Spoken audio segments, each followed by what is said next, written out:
Hi ಸ್ನೇಹಿತರೆ ನಮಸ್ಕಾರ. ಇವತ್ತು ಡಿಫ್ರೆಂಟ್ ಆಗಿ ಎಲೆ ಅಡಿಕೆ ಇಲ್ದಿರ ಬರೀ ಎಲೆಯಲ್ಲಿ ರಸಂ ಮಾಡೋಣ. ಸಖತ್ತಾಗಿರುತ್ತೆ. ಇಮಿಡಿಯೇಟ್ಲಿ ಜ್ವರ ನೆಗಡಿ ಕಫ ಇರೋರು ಈ ಥರ ಬಿಸಿ ಬಿಸಿ ಅನ್ನಕ್ಕೆ ಈ ಥರ ರಸಂ ಹಾಕೊಂಡು ತಿಂದರೆ ಕಳೆದೋಗ್ತೀರಾ. ಒಂದು 6ರಿಂದ 7 ಎಲೆ ತಗೊಳ್ಳಿ, ಅದನ್ನು ಚಿಕ್ಕ ಚಿಕ್ಕ ಪೀಸ ಕಟ್ ಮಾಡಿ ಜಾರಿಗೆ ಹಾಕಿ ಸ್ವಲ್ಪ ನೀರು ಹಾಕಿ ಅದನ್ನು ರುಬ್ಕೊಳ್ಳಿ. ರಸಂ ಅಂದ್ರೇ ಮಡಿಕೆಯಲ್ಲಿ ಮಾಡಿದ್ರೇ ಟೇಸ್ಟ್ ಚೆನ್ನಾಗಿರೋದು. ಇನ್ನೊಂದು ಜಾರಲ್ಲಿ ಜೀರಿಗೆ, ಕಾಳುಮೆಣಸು, ಬೆಳ್ಳುಳ್ಳಿ ಹಂಗೆ ಒಟ್ಟು ಸಮೇತ ಬೆಳ್ಳುಳ್ಳಿ ಹಾಕಿ ತರಿಯಾಗಿ ರುಬ್ಬಿ ಅದು ಹಾಕೊಳ್ಳಿ. 2 ಟೊಮೊಟೊ ಚಿಕ್ಕ ಚಿಕ್ಕ ಪೀಸ ಕಟ್ ಮಾಡಿ ಟೊಮೊಟೊ ಹಾಕಿ ಸ್ವಲ್ಪ ನೀರು ಹಾಕಿ ಸ್ವಲ್ಪ ಅರಿಶಿನ ಸ್ವಲ್ಪ ಉಪ್ಪು ಹಾಕಿ ಕೈಯಲ್ಲಿ ಚೆನ್ನಾಗಿ ಇಸ್ಬಿಡಿ. 1 ಲೋಟ ನೀರು ಹಾಕಿ, ಗೊತ್ತಲ್ವಾ, ಸ್ಟವ್ ಮುಂದೆ ನಿಂತಿರೋವಾಗ ಲವ್ ಇಂದ ಕುಕ್ ಮಾಡಿ. ಸುಮಾರು ಅಡಿಗೆನು ಸೂಪರ್ ಆಗಿರುತ್ತೆ. ಯಾವತ್ತೂ ರಸಂ ತಿನ್ನೋವಾಗ ಖಂಡಿತವಾಗಲೇ ಟೊಮೊಟೊ, ಕರಿಬೇವು, ಕೊತ್ತಂಬರಿ ಸೊಪ್ಪು ಆ ಫ್ಲೇವರ್ ಇದೆಲ್ಲ ಸಖತ್ತಾಗಿರುತ್ತೆ.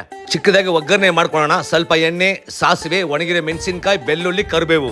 ರಸಂ ಬಂದು ಯಾವತ್ತು ಜಾಸ್ತಿ ಕುದಿಬಾರ್ದು. ಲೈಟ್ ಆಗಿ ನೊರೆ ಕಟ್ಟಿದ ತಕ್ಷಣ ಆಫ್ ಮಾಡಬೇಕು. ಬಿಸಿ ಬಿಸಿ ಮಾಡ್ಕೊಳ್ಳಿ, ಕುಸಿ ಕುಸಿ ಆಗಿ ತಿನ್ಕೊಳ್ಳಿ, ಮಜಾ ಮಾಡಿ ಸ್ನೇಹಿತರೆ.